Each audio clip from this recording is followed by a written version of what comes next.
Have you ever seen someone suffer great injustice? Ever see a reputation or even life get destroyed by one's enemies who use deceitful means to carry out their evil schemes? Of course you have. Happens all the time in life, business, and politics. Unfortunately, it's human nature. Hate, envy, greed and/or pure selfishness sometimes drive behavior that is outright cruel, heartless, and destructive to other people. It's hurtful, unfair, and can cause untold damage. Our common natural reaction is to cry out for justice or retaliate in kind. But that's not what Daniel does when he is dealt a vile injustice. In fact, he stays true to his cause, beliefs, and principles and puts his own plight and circumstances into God's hands. This story in chapter 6 in and of itself might strain credibility, as once again, a supernatural event takes place that may cause one to reduce it to a mere children's story. Any Christian and many non-believers know it well, the story of Daniel in the lion's den. Of course, Daniel is saved and evil doers get punished, thrashed and eaten by the same lions that did not touch Daniel. Actually, the bad men and their entire families were fed to the lions. Justice is dramatically meted out.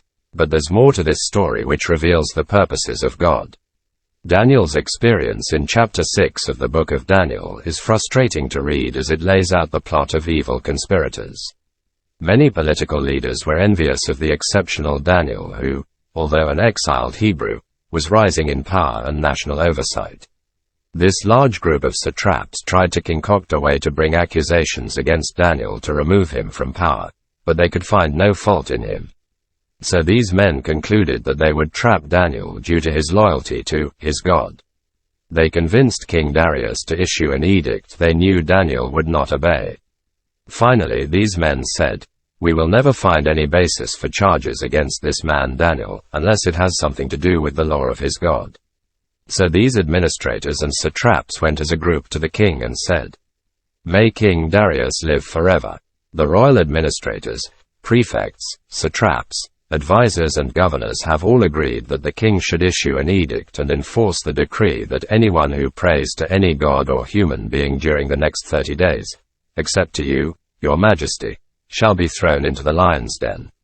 Now, your majesty, issue the decree and put it in writing so that it cannot be altered, in accordance with the law of the Medes and Persians, which cannot be repealed. Sure enough, Daniel did not waver from his belief and devotion to the God of Israel. He prayed multiple times daily to the one true God, a direct violation of the recently deployed decree to pray only to King Darius. Daniel did what he had done all his life. He prayed to God for help. The satraps now believed they had him trapped. Then these men went as a group and found Daniel praying and asking God for help. So they went to the king and spoke to him about his royal decree.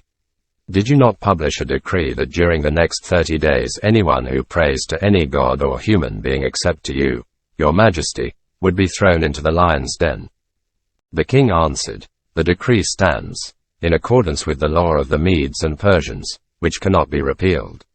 Daniel, who is one of the exiles from Judah, pays no attention to you, your majesty, or to the decree you put in writing. He still prays 3 times a day.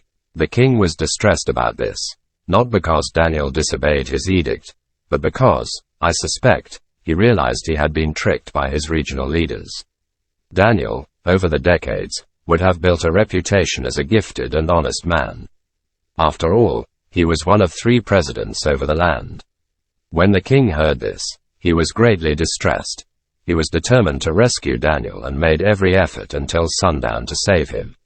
Then the men went as a group to King Darius and said to him, "Remember, your majesty, that according to the law of the Medes and Persians no decree or edict that the king issues can be changed. Daniel is placed in an enclosed lion's den for the night." The king himself went without food or sleep that evening. A stone was brought and placed over the mouth of the den, and the king sealed it with his own signet ring and with the rings of his nobles, so that Daniel's situation might not be changed. Then the king returned to his palace and spent the night without eating and without any entertainment being brought to him. And he could not sleep. At the first light of dawn, the king got up and hurried to the lion's den. When he came near the den, He called to Daniel in an anguished voice, "Daniel, servant of the living God, has your God, whom you serve continually, been able to rescue you from the lions?" Daniel answered, "May the king live forever. My God sent his angel, and he shut the mouths of the lions. They have not hurt me, because I was found innocent in his sight.